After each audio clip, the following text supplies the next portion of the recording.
پیدائش اس کا 13واں باب۔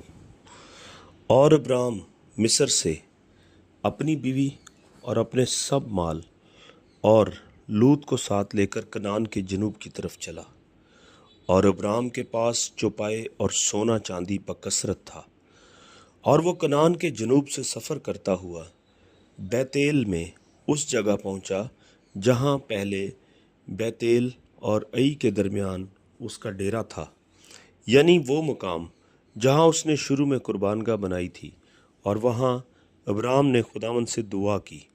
اور لوط کے پاس بھی جو ابرام کا ہم سفر تھا بھیڑ بکریاں، گائے بیل اور ڈیرے تھے، اور اس ملک میں اتنی گنجائش نہ تھی کہ وہ اکٹھے رہیں، کیونکہ ان کے پاس اتنا مال تھا کہ وہ اکٹھے نہیں رہ سکتے تھے۔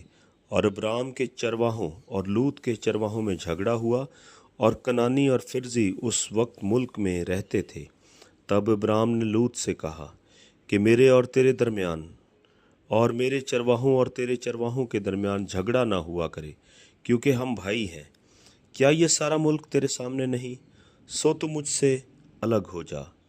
اگر تو بائیں جائے تو میں دہنے جاؤں گا، اور اگر تو دہنے جائے تو میں بائیں جاؤں گا۔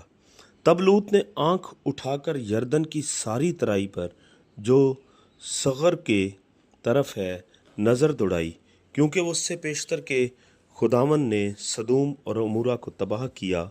خداوند کے باغ اور مصر کے ملک کی مانند خوب سیراب تھی۔ سو لوط نے یردن کی ساری ترائی کو اپنے لیے چن لیا، اور وہ مشرق کی طرف چلا، اور وہ ایک دوسرے سے جدا ہو گئے۔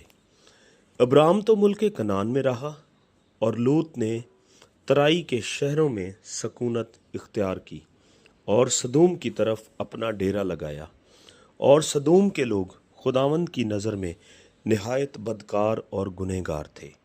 اور لوط کے جدا ہو جانے کے بعد خداوند نے ابرام سے کہا کہ اپنی آنکھ اٹھا، اور جس جگہ تو ہے وہاں سے شمال اور جنوب اور مشرق اور مغرب کی طرف نظر دوڑا، کیونکہ یہ تمام ملک جو تو دیکھ رہا ہے میں تجھ کو اور تیری نسل کو ہمیشہ کے لیے دوں گا، اور میں تیری نسل کو خاک کے ذروں کی مانند بناؤں گا، ایسا کہ اگر کوئی شخص خاک کے ذروں کو گن سکے تو تیری نسل بھی گن لی جائے گی۔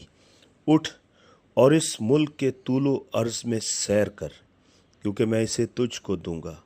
اور ابرام نے اپنا ڈیرا اٹھایا، اور ممرے کے بلوتوں میں جو حبرون میں ہے جا کر رہنے لگا، اور وہاں خداوند کے لیے ایک قربانگاہ بنائی۔ آمین۔